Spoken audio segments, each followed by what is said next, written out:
హే జవానీతో ఇష్క్ హోనా high. Varun Dhawan, Mrunal Thakur, Pooja Hegde leads గా David Dhawan direction లో వచ్చిన రొమాంటిక్ కామెడీ ఇది. ఈ సినిమా స్టోరీ ఏంటి, దీని మీద నా ఒపీనియన్ ఏంటనేది ఇప్పుడు తెలుసుకుందాం పదండి. ముందుగా ఈ సినిమా స్టోరీ ఏంటంటే, ఈ సినిమాలో మన హీరో జస్ ఒక ప్రొఫెషనల్ ఫోటోగ్రాఫర్ అన్నమాట. రీసెంట్ గా బానీ అనే అమ్మాయిని ప్రేమించి పెళ్లి చేసుకుంటాడు. స్టార్టింగ్ లో అంతా బానే ఉన్నా తర్వాత తర్వాత ఇద్దరికి పిల్లల విషయంలో గొడవలు మొదలవుతాయి. మనోడేమో కావాలని, బానీ ఏమో ఇప్పుడే వద్దని. ఈ గొడవలు పెరిగి పెరిగి డివోర్స్ వరకు వెళ్తాయి. ఇక డివోర్స్ ఫైనల్ అవ్వకముందే ఇద్దరు సెపరేట్ అయ్యి ఎవరి లైఫ్ వాళ్ళు బతకడం మొదలు పెడతారు. కొన్ని రోజులకి మనోడు ప్రీత్ అనే అమ్మాయితో ప్రేమలో పడతాడు. వీళ్ళ ప్రేమ నెక్స్ట్ లెవెల్ కి వెళ్లే టైంకి బానీ 3 నెలల కడుపుతో ఇంటికి తిరిగి వస్తుంది. ఈ షాక్ నుంచి మనోడు తేరుకునే లోపు ప్రీత్ కూడా తాను ప్రెగ్నెంట్ అని మనోడికి గుడ్ న్యూస్ చెప్తుంది. మరి ఈ పరిస్థితుల్లో తను ఏం చేశాడు? బానీ గురించి ప్రీత్‌కి, ప్రీత్ గురించి బానీకి తెలియకుండా మనోడు ఎలా మేనేజ్ చేశాడు? ఎన్నాళ్ళు మేనేజ్ చేశాడు? ఈ ప్రాసెస్‌లో తను పడ్డ ఇబ్బందులు, ఎదుర్కొన్న సవాళ్లు ఏంటి? చివరికి ఈ సమస్యకి ఎలాంటి పరిష్కారం దొరికిందనేది మీరు సినిమా చూసి తెలుసుకోవాలి.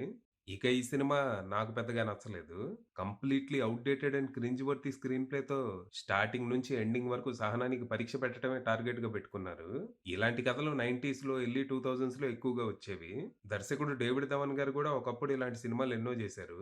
అంటే ఇలాంటి కథతో ఇప్పుడు సినిమాలు చేయకూడదా అంటే చేయకూడదనేం గాదు.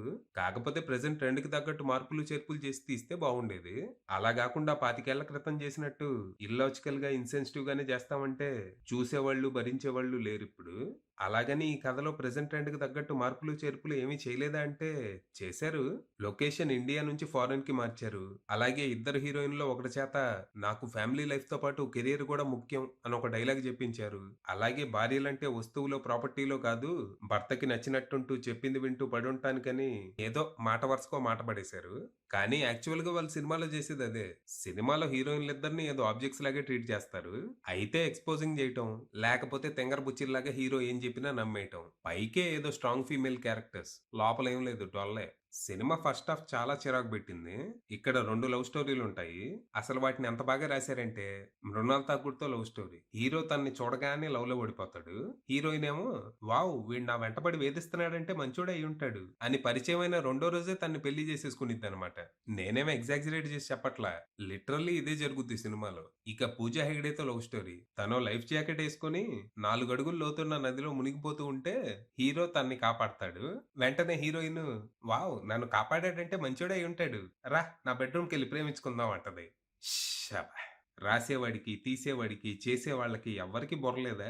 అసలు మనం ఏం జేస్తున్నామని ఎవ్వరికీ సిగ్గే లేదా? నీకేం తెలుసురా సినిమాటిక్ లిబర్టీస్ గురించంటారా? వీటిని సినిమాటిక్ లిబర్టీస్ అనరు. సినిమాటిక్ దౌర్భాగ్య గత అంటారు.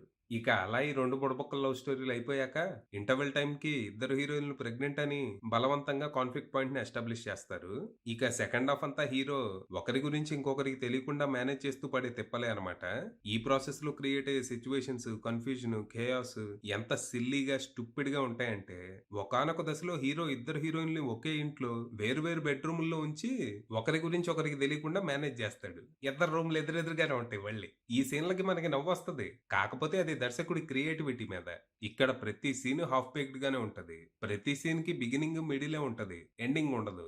అబ్రప్ట్‌గా కట్ అయిపోయి నెక్స్ట్ సీన్‌లోకి వెళ్ళిపోద్ది. అంటే ఇప్పుడు హీరోయిన్‌లిద్దరూ ఒకే ఇంట్లో ఎదురెదురు రూముల్లో ఉన్నప్పుడు ఏదో ఒక టైంలో ఎదురు పడాల్సిందే గదా! రోజంతా రూమ్‌లో కూర్చొని క్యాండీ క్రష్ ఆడుకోరుగా. అందుకని దర్శకుడు తెలివిగా ఆ సీన్‌లని మధ్యలోనే కట్ చేసి నెక్స్ట్ సీన్‌కెళ్ళిపోతూ వాళ్ళెదురు పడలేదు. వాళ్ళెదురు పడలేదు అనిపిస్తాడనమాట. అబ్బో! ఇలాంటి అద్భుతాలు ఎన్నో ఉన్నాయి సినిమాలో. ఇందులో హీరోయిన్‌లిద్దరూ చైల్డ్ బర్త్ క్లాసులకెళ్తా ఉంటారు. ఆ క్లాసుల్లో ఏం జెప్పాలి? ప్రెగ్నెన్సీ టైమ్‌లో, లేబర్ టైమ్‌లో ఎలాంటి జాగ్రత్తలు తీసుకోవాలని జెప్పాలి. కానీ అక్కడ టీచర్ ఏం జెప్తదో తెలుసా? ప్రెగ్నెన్సీ టైమ్‌లో మగాళ్ళు ఎదవలైపోతారు. ఎఫ్ఐఆర్‌లు పెట్టుకుంటారు. వాళ్ళ మీద ఒక కన్నేసి ఉంచండి అని జెప్తా ఉంటది. ఈ ఏం క్లాసులో మరి? మొత్తంగా అర్థం పర్థం లేకుండా ఎలా పడితే అలా సాగిపోద్ది ఆ సెకండ్ హాఫు. ఇక క్లైమాక్స్‌లో ఇచ్చిన కంక్లూజన్ గూడా చాలా అంటే చాలా స్టూపిడ్‌గా అనిపిస్తది.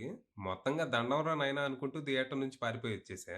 ఇక పెర్ఫార్మన్స్‌ల విషయానికొస్తే వరుణ్ ధవన్ తనకు అలవాటైన క్యారెక్టర్‌లో సినిమా అంతా మనల్ని నవ్వించడానికి విశ్వ ప్రయత్నాలు చేశాడు.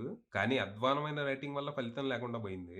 ఇక మృణాల్ ఠాకూర్ విషయానికొస్తే మన దగ్గరేమో పెర్ఫార్మన్స్‌కి స్కోప్ ఉన్న పద్ధతైన క్యారెక్టర్‌లు చేస్తది. కానీ బాలీవుడ్‌లో మాత్రం ఏదో ఒకటి అవకాశం రావటమే ఎక్కువ అని ఉప్మా క్యారెక్టర్‌లన్నీ చేస్తా ఉంటది. ఏందో మరి. పర్ఫార్మెన్స్ గురించి పెద్దగా చెప్పుకోవడానికేమీ లేదు. ఉన్నంతలో ఓకే అనిపిచ్చింది. ఇక 'పూజా హెగ్డే' విషయానికొస్తే మృణాల్ క్యారెక్టర్ అయినా కొంచెం పర్లేదు. తనది మరీ దారుణం. సినిమా అంతా నా బాక్సర్ కంటే చిన్న చిన్న స్కర్ట్‌లేసుకొని తింగర బుచ్చిలా అటు ఇటు తిరగటమే తప్పితే పెద్దగా చేయటానికి ఏమీ లేదు. ఇక 'జిమ్మీ షెర్గిల్', 'మౌని రాయ్', 'మనీష్ పాల్' అందరూ కంప్లీట్‌లీ వేస్టెడ్ అని జెప్పాలి. ఇక టెక్నికల్‌గా సినిమా బానే ఉంది. ప్రొడక్షన్ వాల్యూస్ రిచ్‌గా ఉండగా, సినిమాటోగ్రఫీ కలర్‌ఫుల్‌గా ఉంటూ విజువల్లీ ప్లీజింగ్ అనిపిచ్చింది. ఇక బ్యాక్‌గ్రౌండ్ స్కోర్ సినిమాకి తగ్గట్టే పిచ్చి పిచ్చిగా ఉండగా, ఓ 2 పాటలు బావున్నాయి. ఇక ఎడిటింగ్ గురించి మాట్లాడటం గూడా అనవసరం. ఇక డైరెక్టర్ డేవిడ్ ధవన్ గారి విషయానికొస్తే, ఇక దర్శకుడిగా ఆయన లాస్ట్ సినిమా ఇదేనట. ఇక నుంచి డైరెక్షన్‌కి దూరంగా ఉంటారట. మంచి విషయం. ఇప్పటికే ఆయన స్టైల్ కంప్లీట్‌లీ ఔట్‌డేటెడ్ అయిపోయింది. లెగసీని చెడగొట్టుకోకుండా ఉంటే చాలు. ఫైనల్‌గా చెప్పేదేంటంటే, దీన్ని చూడకపోవడమే మంచిది. అది విషయం.